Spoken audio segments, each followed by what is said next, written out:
Hello and welcome. My name's Dr. Kevin Burden and I'm the Director of Postgraduate Teaching at the University of Hull. And what I want to talk to you about in this video screencast is a project I've been involved in for the last 12 months, looking at how we can encourage teachers and practitioners to exploit the benefits of educational research in their own practice. And this project is called MESH. So, what is MESH?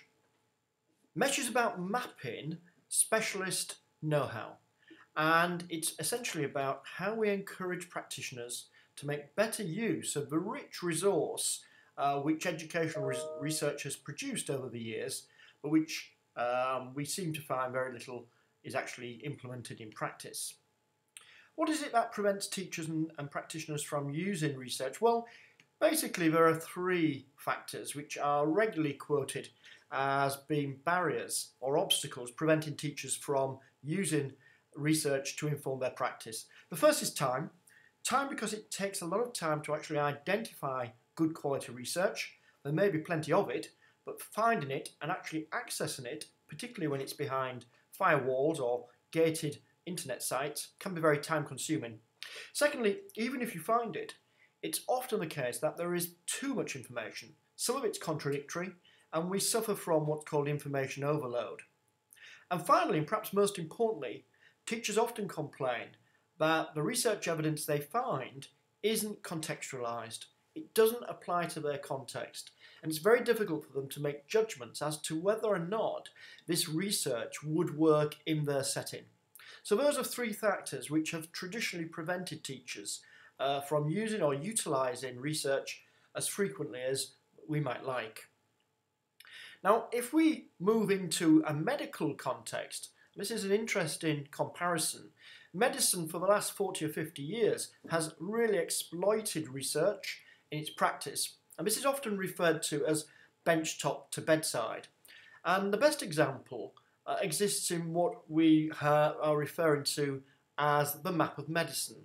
And this is a screenshot from the map of medicine, which is an online resource. It's available to all GPs and healthcare practitioners, and it's searchable by a subject index, which we can see here. So any issue, any disease, any ailment that a patient may suffer from can be identified very quickly by the practitioner using this system, and as they dig deeper into it, it's all online, they're presented with this map. It's very logical, it's a flowchart, and although it looks simple, this is actually quite a complex map. In this case, it's about head injury, which represents the accumulated wisdom and research which has been brought together on this particular topic.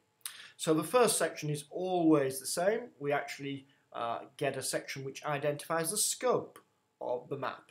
And you can see here that the scope indicates what it does cover and what it leaves out. Following on from that, we get more information. So we're now looking at this second theme. We get information about the resource itself. And you'll notice here there are further resources, research papers that a practitioner could go to look at if they so wished.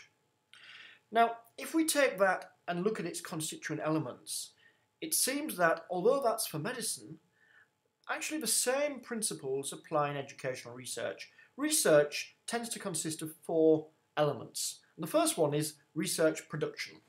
Typically, or traditionally, this has been undertaken by universities, sometimes commissioned by government or research councils. So academics undertake to collect evidence and produce research. Sometimes that research is then synthesised in the second stage, so it's brought together, and we have things like systematic reviews or meta-analyses. And John Hattie's work is a very good example of this, which brings the evidence, the individual studies together, and allows us usually to make greater claims on the basis of more data. The next stage is that evidence is distributed and transformed into a format that can be used.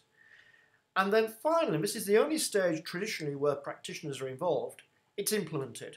If indeed it's used, practitioners use it to implement and to influence their practice. Now, the MESH project that I'm talking about in this presentation really occupies the left-hand portion of this screen. because mesh is all about transforming the evidence base. And this is because research itself indicates that simply providing teachers with evidence, even if it's synthesized, does not necessarily mean they will use it to inform their practice.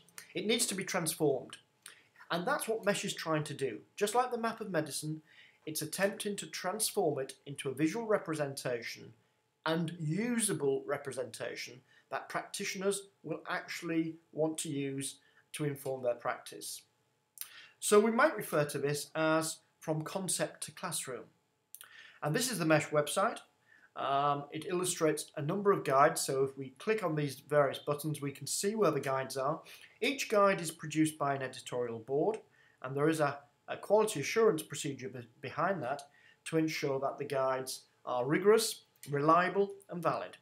And here's one that's been produced by two professors, Colin Harrison and Greg Broker, and this one is about spelling. So if we click on the various boxes, we have extra information about spelling. Very similar to the map of medicine. So teachers can find out what strategies work and what confidence they can have in these strategies. It's not just a matter of whether they work, but does the evidence suggest that it's likely to work in your context? Here's another one on reading and writing, which is in development at the moment. And this is a list of all the maps that we're currently developing. So these are being developed by academics across the UK and indeed around the world. And one of the beauties of mesh is it brings together expertise from the world of academia. It's entirely free, and in the fullness of time these maps will proliferate, we hope, and will be available on every subject that a practitioner might want to address. So what are the opportunities for schools to get involved in this project? Well, the first one is to help us in testing and then refining the existing mesh guides. So there are a number of projects, for example spelling, and we currently have a proposal with the Education Endowment Foundation to enable schools to test, and if you're interested in that, we'd be delighted to hear from you. The second one is actually to commission new mesh guides, to suggest topics that you think a mesh guide would be useful for, and to contact us and to work with us in order to develop that mesh guide. Third one might be to work with researchers like ourselves from the University of Hull to develop a guide. So some practitioners, particularly if they're undertaking academic research, perhaps studying for a master's dissertation, may want to work alongside us. And in the future we do hope that all our students who produce a dissertation will turn that into a mesh map. We hope the fourth way of getting involved is through evaluation, and we have plans to organise a number of evaluation studies, really to find out whether this approach encourages teachers to use research in their practice and what the mechanisms might be for making that more effective. And then finally, and very importantly, the mesh network as a whole is international, and it brings together academics and practitioners from around the world. And some schools may want to get involved because they're interested in the international dimensions behind the research. They want to make networks. So again, if you're interested in any of those, please get in contact with us. Those are my personal details. You can see my email address, my Twitter feed if you want to follow me, telephone numbers and so on. We'd be delighted to hear from you, and if you have any more queries or questions, please just drop me an email, text or give me a ring. Thank you again for watching.